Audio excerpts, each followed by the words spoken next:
इसके साथ में बहुत सारी ईवीएम स्ट्रांग रूम से बाहर पाई गई थी कब्रिस्तानों में। इसके साथ में बहुत सारी वोट कैप्चरिंग थी, वोट कास्टिंग का बहुत सारा मैटर था। कुछ कैंडिडेट ऐसे रहे जिनको एक भी वोट नहीं मिली है ऑन पोलिंग में। वो कहते हैं कि मेरे घर के लोग नहीं दिए, मेरे रिश्तेदार ने नहीं दिया, कम से कम मैं तो अपना वोट दिया हूँ। मुझे यह नहीं समझ में आता कि chief election commission of India किस पोस्ट के लिए बने हुए हैं, किसके लिए बनाए गए हैं। क्या स्पेसिफिक पार्टी के लिए काम करना चाहते हैं आप, कि स्पेसिफिक कुछ काम करना चाहते हैं। ये जनता के लिए है, जनता के द्वारा जनता के लिए बनाया गया ये एक डेमोक्रेसी है, जो कि आप नहीं कर रहे हैं। 15,000 कंप्लेंट को इन्होंने डिसाइड किए हुए, ऐसे छत्तीसगढ़ के जो बहुत सारे कंप्लेंट्स उनको बिना डिसाइड किए हुए, ऐसे ही राजस्थान की बहुत सारी कंप्लेंट को डिसाइड नहीं किया। तो इलेक्शन का रिजल्ट आ रहा है तो 100% बैटरी कैसे चार्ज होगी। सेम यूनिट का यानी सेम डिजिट्स का वोटिंग मिली है। जैसे मान लीजिए 5 कैंडिडेट है, 5 में 5 5 5 5 5 5 5 5 सबको मिला है वोट। तो ये कैसे हो सकता है। आप बहुत सारे जजमेंट सुप्रीम कोर्ट के हैं, उनका वायलेशन कर रहे हैं। नमस्कार, आप देख रहे हैं द न्यूज़ 15। मैं हूं आपके साथ रागिब। हिंदी पट्टी के तीनों राज्य में विधानसभा चुनाव के नतीजे के बाद ईवीएम को लेकर सुप्रीम कोर्ट के अंदर मुद्दा गर्मा गया है। अब इस मुद्दे ने और भी ज्यादा तूल पकड़ ली है जब इंडिया गठबंधन यानी कि इंडिया अलायंस ने ईवीएम को लेकर एक प्रस्ताव पारित किया है। तो हमारे साथ इस वक्त नरेंद्र मिश्रा जी हैं, जो कि वरिष्ठ वकील हैं। और मैं आपको बता दूं नरेंद्र मिश्रा के बारे में कि ईवीएम का सारा लेखा जोखा सुप्रीम कोर्ट के अंदर यही देख रहे हैं। सर, स्वागत है आपका द न्यूज़ 15 में। थैंक यू, बहुत बहुत सर, शुक्रिया। क्या है ये ईवीएम का मुद्दा, क्यों सुप्रीम कोर्ट के अंदर इतना बवाल मचा हुआ है? देखिए, ये सुप्रीम कोर्ट के अंदर नहीं मचा हुआ है। जो देश का संविधान है, उस संविधान की रक्षा करना सुप्रीम कोर्ट की जवाबदेही और जिम्मेदारी दोनों है। इसलिए मैं सुप्रीम कोर्ट में आया था। और दूसरा, कॉन्स्टिट्यूशन का जो सबसे पावरफुल पोस्ट होती है, उसको सुरक्षित करने का एक जो सबसे बड़ा जिम्मेदारी है, वो chief election supreme court of India के पास में है। तीसरा, इलेक्शन जो हुआ था 5 राज्यों को हुआ था, उसमें 2-3 राज्यों के बारे में मुझे काफ़ी कुछ नॉलेज था। I belong from the Madhya Pradesh, तो मध्य प्रदेश की काफ़ी डेटास भी उसमें सम्मिलित थे, जिसमें 15,000 कंप्लेन मध्य प्रदेश की पेंडिंग थी। इसके साथ में बहुत सारी ईवीएम स्ट्रांग रूम से बाहर पाई गई थी कब्रिस्तानों में। इसके साथ में बहुत सारी वोट कैप्चरिंग थी, वोट कास्टिंग का बहुत सारा मैटर था। इसके साथ में बहुत सारे और भी इशूज़ थे। उन सारी चीज़ों को कंप्लेंट्स जो थी 15,000 वो ऑनलाइन थी, कोई भी देख सकता था। इसके अलावा बहुत सारी ऐसी भी थी जो फिजिकल कंप्लेंट्स थी, जो अनकाउंटेबल थी, यानी किसी के पास उसका डेटा तत्काल में नहीं था। तो जब ये 3 दिसंबर को रिज़ल्ट आने लगा, तो हम 2 बजे तक का आसपास का टाइम है, मुझे लगा कि हो सकता है कि election commission of India in सारे मैटरों को डिसाइड करे और उसके बाद ये रिपोर्ट कार्ड जारी करेगा। पर उन्होंने ऐसा करता हुआ कहीं कुछ नहीं दिखा। तब मैं सीधा सुप्रीम कोर्ट के जो हमारे चीफ जस्टिस ऑफ इंडिया है, तो फिर मैं उनके ऑनरेबल जस्टिस के घर गया और उनसे मतलब लेटर पिटीशन दिया उनको। हमारे कोर्ट का एक फॉर्मेट होता है लेटर पिटीशन। हमने लेटर पिटीशन दिया और उसके थ्रू हमने उनको रिक्वेस्ट भी किया कि ऐसी ऐसी गड़बड़ियाँ हैं, बिना किसी जो हमारे डिस्पोज्ड मैटर नहीं हुए हैं, यानी जितनी पेंडेंसी कंप्लेंट्स की है, बिना उसको डिसाइड किए हुए इलेक्शन कमीशन ऑफ इंडिया के पास कहीं से कोई राइट्स नहीं बनता है। क्योंकि आर्टिकल 324, 325, 326, 327, 328, 329, इसके अलावा इलेक्शन कमीशन के पास और कहीं कोई पावर्स नहीं है। स्पेसिफिक उसका पूरा फंक्शन दिया गया है 324 में। तो उसमें तो कहीं नहीं लिखा है कि आप यदि आप इस तरह से पेंडेंसी है तो आप इसको कुछ कर सकते हैं। तब फिर ऑनरेबल जस्टिस ने हमें बुलवाया थ्रू जो हमारे कोर्ट का स्टाफ है। उसके बाद हमें बोला गया कि आप रेट पर आ जाइए। हम रेट पर आ गए और रेट के साथ में हमने सारी चीज़ों को लिया और उसमें तगड़े आर्गूमेंट हुए। और उसके बाद कोर्ट ने डायरेक्शन किया कि मध्य प्रदेश छत्तीसगढ़ दोनों की सुनवाई एक साथ होगी और इसके साथ में टाइम बाउंड कर दे। अभी ऑर्डर अपलोड नहीं हुआ है, पर उसके साथ में हमारी बहुत सारी लिबर्टीज़ हैं। उस लिबर्टीज़ के साथ में हम दोबारा फिर से आ रहे हैं, क्योंकि बहुत सारी चीज़ें उस समय पर ऑन द स्पॉट पर नहीं हो पाई थी। तो हमें प्रॉपर डायरेक्शन चाहिए कोर्ट से। तो सबसे ज़्यादा शिकायतें तो मध्य प्रदेश से आ रही हैं, जबकि राजस्थान और छत्तीसगढ़ से उतनी ज़्यादा शिकायतें नहीं आ रही है। और आप खुद मध्य प्रदेश से बिलोंग करते हैं। तो ऐसा क्या मतलब ईवीएम को टेम्पर्ड किया गया, हैक किया गया? क्योंकि मीडिया रिपोर्ट्स में जब दिखाया जा रहा था तो ऐसा दिखाया जा रहा था कि कांग्रेस की जीत होने वाली है मध्य प्रदेश में, लेकिन रिजल्ट इसका जस्ट उलट आया। मैं 2-3 सवाल आप लोगों के माध्यम से पूछ रहा हूँ, उसमें आप भी समझ सकते हैं। 3 मेरे बहुत जेन्युइन प्रश्न हैं। पहला, कुछ कैंडिडेट ऐसे रहे जिनको एक भी वोट नहीं मिली है ऑन पोलिंग में। वो कहते हैं कि मेरे घर के लोग नहीं दिए, मेरे रिश्तेदार ने नहीं दिया, कम से कम मैं तो अपना वोट दिया हूँ।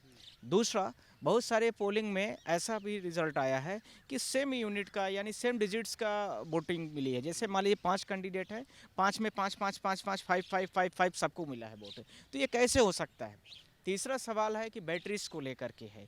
बैटरी जो है बहुत सारे लोगों को सर्टिफिकेट मिला था, उस सर्टिफिकेट में ये लिखा था कि EVM number so and so, और उसके साथ में बैटरी जो थी वो चार्ज की गई इतने %, उसमें लिखा है 100% बैटरी चार्ज पाई गई जब चुनाव शुरू हुआ। उसके बाद जब बैटरी चुनाव हो गया उसके बाद लिखा गया 75% बैटरी चार्ज यानी रिमेन है। पर जिस दिन इलेक्शन का रिजल्ट आ रहा था, यानी 3 दिसंबर की बात कर रहा हूँ, 15 दिन बाद 17 नवंबर को चुनाव हुआ, पर आप लोग देखेंगे कि उसके 15 दिन बाद यानी 3 दिसंबर को जब इलेक्शन का रिजल्ट आ रहा है तो 100% बैटरी कैसे चार्ज हो गई, हमारे अपने आप में सवाल है। उसमें 5 क्वेश्चन हमने रेस किया था, वो आप लोगों के माध्यम से मैं फिर बोलना चाह रहा हूँ। पहला क्वेश्चन था कि क्या बैटरी अपने आप ऑटोमेटिक मोड में चार्ज हो जाती है, यदि ऐसा है तो आप उसको पूरे देश को बताइए। दूसरा, क्या इलेक्शन कमीशन, यदि बैटरी आपने नहीं चार्ज किया या ऑटोमेटिक नहीं चार्ज हुई तो किसने किया, चीफ इलेक्शन कमीशन के स्टाफ किया या फिर जो भी पार्टी विशेष के लोग थे उन्होंने किया। आप दोनों में से कोई नहीं था तो फिर तीसरा किसने किया है, या किसी चौथा था प्रश्न कि कोई पार्टी स्पेसिफिक के लोगों ने किया है, या पार्टी ने भी नहीं किया तो किसी पांचवा यह प्रश्न था कि कोई भी साइड रूट से आकर के किया है। तो इन सारे प्रश्नों का जवाब अभी तक इलेक्शन कमीशन ऑफ इंडिया के पास नहीं है, और न ही वो आकर के अभी तक मीडिया में आकर के कोई जवाब ही दे पा रही है। इसके साथ में मेरा नेक्स्ट क्वेश्चन था, 2019 में बहुत सारे इलेक्शन हुए लोकसभा में, बहुत सारे कैंडिडेट ऐसे थे जिनको एक भी वोट नहीं पाई, और द मिंट ने, द वायर ने बहुत बड़े लेवल पर विस्तार से न्यूज़ छापी है। इसके साथ में आपने बड़ा अभी आपने इंडिया अलायंस का गठबंधन ने भी इसको ईवीएम का अपोज किया है, तो वो भी सारी चीज़ है। ये सारे लोग अपोजिशन के लीडर के साथ में मिलना भी चाहते हैं chief election commission of India से, पर वो टाइम नहीं दे रहे हैं। मुझे ये नहीं समझ में आता कि chief election commission of India किस पोस्ट के लिए बने हुए हैं, किसके लिए बनाए गए हैं, क्या स्पेसिफिक पार्टी के लिए काम करना चाहते हैं आप, कि स्पेसिफिक कुछ काम करना चाहते हैं, ये जनता के लिए है, जनता के द्वारा जनता के लिए बनाया गया ये एक डेमोक्रेसी है जो कि आप नहीं कर रहे हैं। ऐसे ही मैंने आपसे बोला जो क्वेश्चनों में 15,000 कंप्लेंट को इन्होंने डिसाइड किए हुए, ऐसे छत्तीसगढ़ के जो बहुत सारे कंप्लेंट्स उनको बिना डिसाइड किए हुए, ऐसे ही राजस्थान के बहुत सारी कंप्लेंट को डिसाइड नहीं किया, और आपने कितने कंप्लेंट्स हैं हर जगह?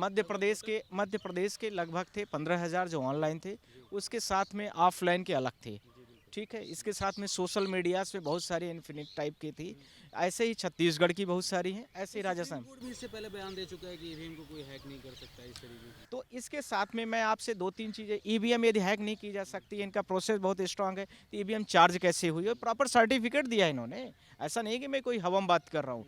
इसके साथ कहेंगे तो मैं आपको वो सर्टिफिकेट भी दिखा दूंगा उनके जो आए हैं, हर पोलिंग से लगभग हमारे पास सर्टिफिकेट्स आए हैं, तो वो सर्टिफिकेट आप खुद देखिए कि उसमें लिखा हुआ है कि ये सारी चीज़ें कैसे कैसे वोट में कितने % बैटरी जब चार्ज हुई है तब मिली है, उसके बाद में जब बैटरी जब इन्होंने चुनाव का रिजल्ट डिक्लेयर करना था तब कितने % बैटरी थी, ये आप खुद देखिए। जब इलेक्शन कमीशन का 82 ये सब लिखा हुआ है, इस पे ये प्रॉपर है, मतदान केंद्र नंबर 185। अब देखिए यहाँ पर जी। बैटरी परसेंटेज मतदान के पूर्व, हाँ, यानी 99 जी, 99%, 99%, मतदान के बाद देखिए 75% जी, ठीक है।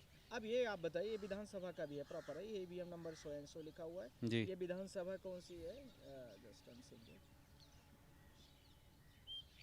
ये है विधानसभा खैर 82 विधानसभा नंबर मध्य प्रदेश के जी। 82। तो आप बताइए, मैं आप लोगों के माध्यम से पूछना चाह रहा हूँ कि ईवीएम में ये सारी चीज़ें कैसे हो सकती हैं, 99% जब हो रहा है तो कैसे हो सकता है। तो ये सारी चीज़ें हमारे आपके माध्यम से प्रश्न है, और इलेक्शन कमीशन को इसमें जनता के सामने आके जवाब देना चाहिए, और किसी भी आर्टिकल में ऐसे कोई भी पावर नहीं है कि जनता के आप संवैधानिक पावर जितने दिए गए, फंडामेंटल राइट्स दिए गए हैं, उनका आप जो है तो वायलेशन करें। आप बहुत सारे जजमेंट सुप्रीम कोर्ट के हैं उनका वायलेशन कर रहे हैं। तो सुप्रीम कोर्ट ने आपकी पूरी बात सुनी, ठीक है। इस पर सुप्रीम कोर्ट ने क्या कहा कि इस मतलब इस मुद्दे को हम इस जो ये जो मुद्दा है इसको हम आगे बढ़ाएंगे, किस तरीके से बढ़ाएंगे, इसका मतलब हम मतलब इस पर फैसला कब सुनाएंगे? देखिए, इसमें सुप्रीम कोर्ट अभी तक ईवीएम की सुनवाई पर बैन करके रखा था, पर पहली बार ईवीएम की सुनवाई पर तैयार हुआ है। इसलिए मैं पूछ रहा हूँ। हाँ, पहली बार ईवीएम की सुनवाई पर तैयार हो गया है, और उसके साथ में टाइम बॉन्ड किया था कि इतने दिनों के अंदर में आप इसकी सुनवाई को कंप्लीट करेंगे। अभी ऑर्डर अपलोड नहीं हुआ है, तो मैंने अभी देखा नहीं। इसलिए मैं आपसे पूछ रहा हूँ ये सारे क्योंकि एक टाइम के अंदर अंदर अगर फैसला नहीं आता है, क्योंकि तीनों राज्य के अंदर मुख्यमंत्री चुन लिए गए हैं, और आप देखेंगे कि अगर ईवीएम को लेकर फैसला जल्दी नहीं आता है, मान लीजिए पक्ष या विपक्ष में, अगर विपक्ष में आता है तो क्या तीनों राज्य के मुख्यमंत्री को इस्तीफा देना पड़ जाएगा? चुनाव फिर से हो जाएंगे? हाँ, ये तो होने के पूरे आसार होते हैं, क्योंकि 15,000 कंप्लेंट जो मध्य प्रदेश की, छत्तीसगढ़ की, राजस्थान की अलग अलग जगहों की है, ऐसे ऑनलाइन है, ऐसे ईवीएम को लेकर के इश्यूज़ है, ऐसे बूथ कैप्चरिंग की इश्यूज़ है। तो कुल मिला के मोटा मोटा आप मान के चलिए कि 230 विधानसभा मध्य प्रदेश में है, 90 विधानसभा छत्तीसगढ़ में है। तो लगभग मोटा मोटा आप मान सकते हैं कि इसका मतलब हो गया कि हर विधानसभा लगभग प्रभावित रही। तो जब प्रभावित है तो फिर इलेक्शन कमीशन ऑफ इंडिया को बड़ा कदम लेना पड़ेगा। लेकिन एक ये भी है ना कि भारतीय जनता पार्टी ये कह रही है कि मैं इंडिया गठबंधन के बारे में पूछ रहा हूँ आपसे कि जब में वो चुनाव जीतते हैं तब वो नहीं कहते हैं कि ईवीएम में कुछ गड़बड़ हुई है, कुछ टेम्परिंग हुई है, घोटाला हुआ है, लेकिन जैसे ही हारते हैं तो ईवीएम का रोना रोने लगते हैं। मैंने एक भी शब्द नहीं बोला है। मैंने बोला है कि 5 राज्य हैं, पांचों राज्यों की गड़बड़ियों को आप ले आइए। मैं ये थोड़ी कह रहा हूँ कि आप स्पेसिफिक मध्य प्रदेश को करिए, तो छत्तीसगढ़। कांग्रेस भी करवा सकती है। अरे ऐसा क्या है, कोई भी करे ना, ये तो जनता का राइट्स है। हम आप एक आम नागरिक हैं, हम एक आम 140 करोड़ की आवाज़ के लिए करना चाहते हैं। हमारा मतलब ये नहीं है कि आप कांग्रेस भाजपा ये पार्टी से हमारा मतलब है। जनता जब चुनाव वोट डालने जाए तो उसको फ्री और फेयर इलेक्शन दिखना चाहिए। चलिए, शुक्रिया हमसे बात करने के लिए। तो जैसा कि आपने सुना, ये थे हमारे साथ नरेंद्र मिश्रा। मैं आपको बता दूं कि ईवीएम को लेकर सुप्रीम कोर्ट के अंदर जितना भी लेखा जोखा जो भी सारा चीज़ ये नरेंद्र मिश्रा ही देख रहे थे, जिसको आप डायरेक्ट हमारे चैनल के माध्यम से सुन रहे थे। और एक खबर मैं आपको वापस से दोहरा दूं कि इंडिया अलायंस ने जो इंडिया गठबंधन है उसने भी एक प्रस्ताव पारित किया है कि हम ईवीएम के ऊपर चुनाव नहीं लड़ेंगे। अब देखने वाली बात ये होगी कि क्या इसको लेकर वो चुनाव आयोग में जाएंगे, इलेक्शन कमीशन ऑफ इंडिया में जाएंगे, या फिर यहाँ सुप्रीम कोर्ट में आकर के दरख्वास्त देंगे कि हम ईवीएम पे चुनाव नहीं लड़ेंगे, हम बैलेट पेपर पे चुनाव लड़ेंगे, या फिर वो सड़क पर आकर के आंदोलन करेंगे ईवीएम के खिलाफ। तब तक के लिए देखते रहिए द न्यूज़ 15। कैमरामैन गोविंद के साथ मैं रागिब। शुक्रिया।